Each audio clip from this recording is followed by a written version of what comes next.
Hello guys! Let us now learn how to solve quadratic equations by completing the square. Objective: to complete a square for a quadratic equation and solve by completing the square. What are the steps to complete the square? Number 1, you will get an expression that looks like this, x squared plus bx. Our goal is to make a square such that quantity a plus b squared is equal to a squared plus 2ab plus b squared. And then number 3, we take 1/2 of the x coefficient, divide the number in front of the x by 2. And number 4, square that number. So complete the square, x squared plus 6x, take half of the coefficient of x, square it and add it. So what is the coefficient of x? 6. So 6 divided by 2 is 3. 1/2 of 6 is 3. Square it and add it, which is equal to 9. Square of 3 is 9, or 3 times 3 equals 9.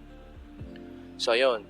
So to complete the square of x squared plus 6x is x squared plus 6x plus 9.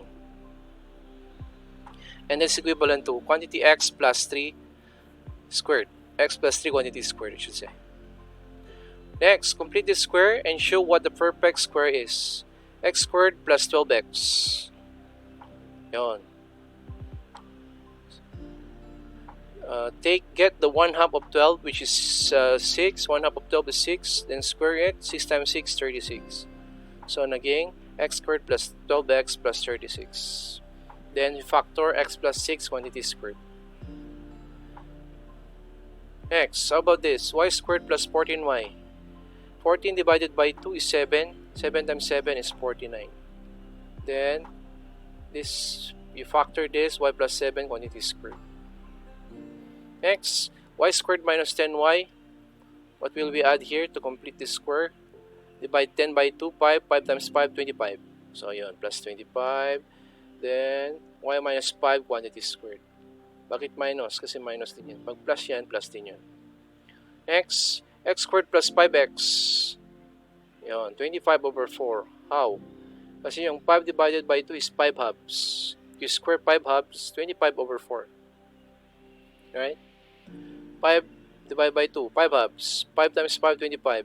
2 times 2, 4. So 25 over 4. And it's equivalent to x plus 5 halves squared.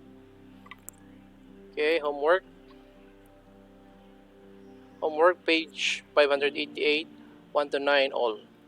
Next, to solve by completing the square, if a quadratic equation does not factor, you can solve it by two different methods: completing the square, which is today's lesson, and for our next lesson, quadratic formula. Steps to solve by completing the square. If the quadratic does not factor, move the constant to the other side of the equation. Example, x squared minus 4x minus 7 equals 0. Yon. We cannot solve this by factoring. Yes, because there are no factors of negative 7 whose sum is negative 4. So we cannot solve this by factoring. Then we can solve this by completing this square. Move the constant to the other side of the equation. Yung negative 7 naging positive 7. Move ko sa other side. So naging x squared minus 4x equals 7. Next, second step, work with the x squared plus x side of the equation and complete the square by taking 1/2 of the coefficient of x and squaring. Okay, yun. Completing the square na tayo. Divide 4 by 2, which is 2. Then square, which is 4. So mag-add ka ng 4. Naging x squared plus minus 4x plus 4 equals 7 plus 4. So whatever you added to the left side of the equation, you added to the right side of the equation. Add the number you got to complete the square to both sides of the equation. So 4 plus 4 plus 4, right? Again, let's repeat. How did we get 4 here? Yon. 4 divided by 2 is 2. 2 squared is 4. So plus 4 plus 4. Simplify. So itong, if you try to factor this, x minus 2 quantity squared. 7 plus 4 equals 11. Take the square root of both sides of the equation. Yon. X square root of x minus 2 quantity squared is x minus 2. Square root of 11 is positive, negative square root of 11. Then let us now solve for x. There are two solutions for this kasi positive, negative, and this is a quadratic equation. So x equals 2 plus and minus square root of 11. Okay? Bale yung 2 plus square root of 11 and 2 minus square root of 11. Okay, yan na yung answer. Okay, example number 1. Solve by completing this square. Okay. First, we transpose negative 16 so maging equals 16. Or isolate negative 16 maging equals 16. Then, divide natin yung 6 divided by 2. Then, square it. 6 divided by 2. 3. 3 times 3, 9. So, mag-plus tayo ng 9. Yan, plus 9. X squared minus 6x plus 9. 16 plus 9 equals 25. Gets nyo? Then, x squared minus 6x plus 9 is equivalent to x minus 3 quantity squared equals 25. Then, get the square root of both sides. Mamawala yung square niya dyan kasi get mo yung square root niya. Square root 25 is positive, negative 5. So, what are the two values of x? Okay, transpose mo yung 3, magiging positive 3. 3 plus 5 and 3 minus 5. 3 plus 5, 8. 3 minus 5 and negative 2. So, the solution for the quadratic equation x squared minus 6x minus 16 are 8 and negative 2. Another, solve by completing the square. X squared minus 2x minus 5 equals 0. Okay, first, transpose negative 5 to the other side, making equals 5. Then, divide 2 by, divide 2 by 2, 1. And square 1, which is still 1. So, mag-add ka ng 1 to both sides of the equation. 5 plus 1, 6. Then plus 1, if you factor this, x minus 1 quantity squared equals 6. Get the square root of both sides. Ayan. So, there are two answers. 1 plus and minus square root of 6. Okay, transpose natin yung 1 dito so magiging positive. So, there are two solutions for this. 1 plus square root of 6 and 1 minus square root of 6. Another, number 3. X squared minus 10x, x squared plus 10x minus 4. First, transpose negative 4, maging positive 4. Then, mag plus 25 tayo. Why? Because 10 divided by 2 is 5. 5 times 5 is 25. Plus 25, 4 plus 25, 29.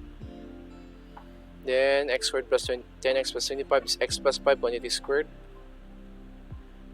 Divide as get the square root of both sides. X plus 5 equals positive negative square root of 29. Then, transpose 5, magiging negative 5. So, ito na yung solution. Negative 5 plus and minus square root of 29. Or, there are two solutions for this. Negative 5 plus square root of 29 and negative 5 minus square root of 29. Another, number 4. X squared plus 8x plus 11. Transpose 11, naging negative 11. Mag-add ka ng 16. Why? Because 8 divided by 2 is 4. 4 times 4 is 16. Yun. X squared plus 8x plus 16 equals negative 11 plus 16 is 5. Factor this, magiging x plus 4 quantity squared equals 5. Get the square root of both sides. X plus 4 equals positive negative square root of 5. So the solutions, negative 4 plus and minus square root of 5. Or negative 4 plus square root of 5 and negative 4 minus square root of 5. Number 5, the coefficient of x squared must be 1. Okay, so in trying to solve quadratic equations by completing the square, dapat 1 ang coefficient ng x squared.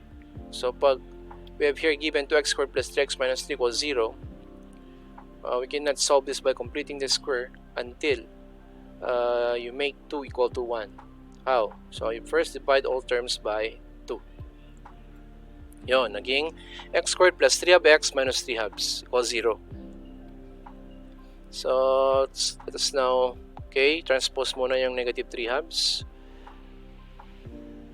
Then, next step, yung 3 halves divide mo ng 2, which is 3/4.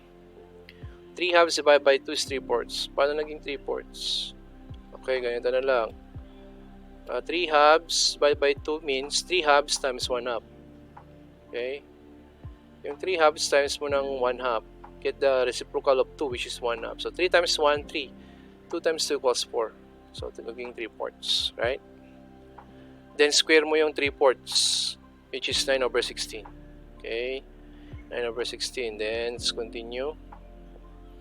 So, factor x plus 3/4 quantity squared equals 3 halves plus 9 over 16 is 33 over 16. Because LCD 16 divided by 2, 8 times 3, 24 plus 9, 33 over 16. Then, get the square root of both sides. x plus 3/4 equals positive negative square root of 33 over 16. Yan. So, transpose mo yung 3/4, maging negative 3/4 plus and minus square root of 33 over square root of 16. We can still simplify this. Square root of 16 is 4. Ayun. So, ito na yung solution set.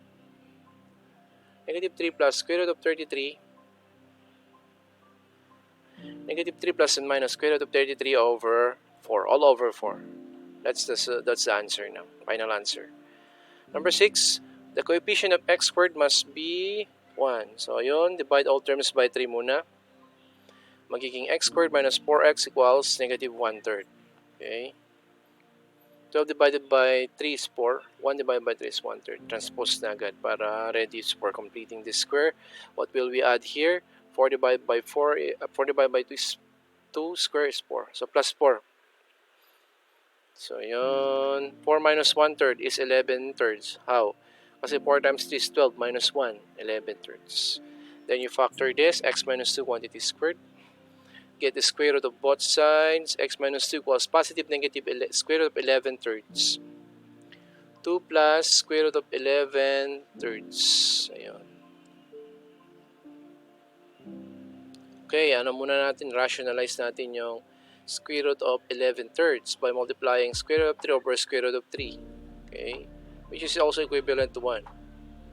Kaya, parang wala ring nangyari kasi if you multiply a number to 1, still that number.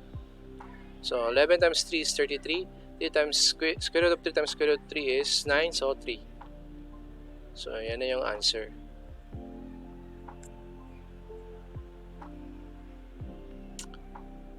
Wait. 2 plus square root of 33 over 3. Okay. If you try to add this, 3 times 2 is 6. Yun. Or, yeah.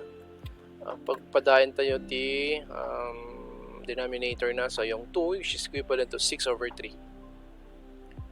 So, that becomes 6 plus square root of 33 all over 3. So, for your assignment, page 588, 10 to 32 even numbers. Thank you very much. Goodbye. See you again soon.